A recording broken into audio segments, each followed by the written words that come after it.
जय भीम। ओम नमो बुधाय। जय जगन्नाथ।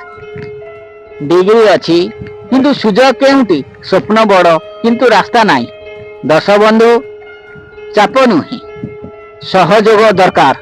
आम देश रे नागरिक पढ़ुचंती किंतु डिग्री नेउचंती किंतु चाकरी से खाली हाथ, ताहले एते पढ़ार मूल्य कौन? वर्षे वर्ष पढ़ा, कोचिंग परीक्षा, तथापि फल काई? बेरोजगारी। घरे लोक पचारुछंती केबे चाकरी मिलिबो? सरकारी चाकरी पाई आसन अत्यंत कम, प्रतियोगिता लक्षे लक्षे, वर्ष धरी प्रस्तुति करि चलिछंती किंतु शेषरे निराशा। दश बंधु शेषरे निराशा। प्राइवेट चाकरी मिलिले मध्य दरमा बहुत कम, कामर चाप बहुत अधिक, मास शेषरे हाथ रे किछि रहेनी, परिवार आशा, समाजर प्रश्न, तुमे ए जाय कोन करूछ?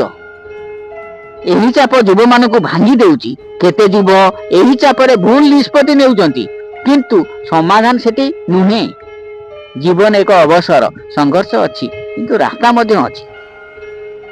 समस्या केवल चाकरी नुहे, समस्या हेउची आशा, चाप ओ अवसरर अभाव। आपनक मतरे युव मानक पई सुजोग बढ़िया दरकार कि?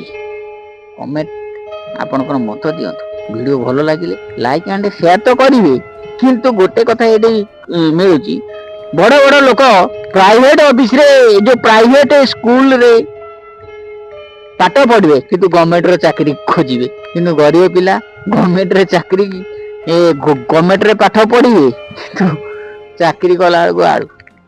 जय जगन्नाथ। जय भीम। ओम नमो बुद्धाय।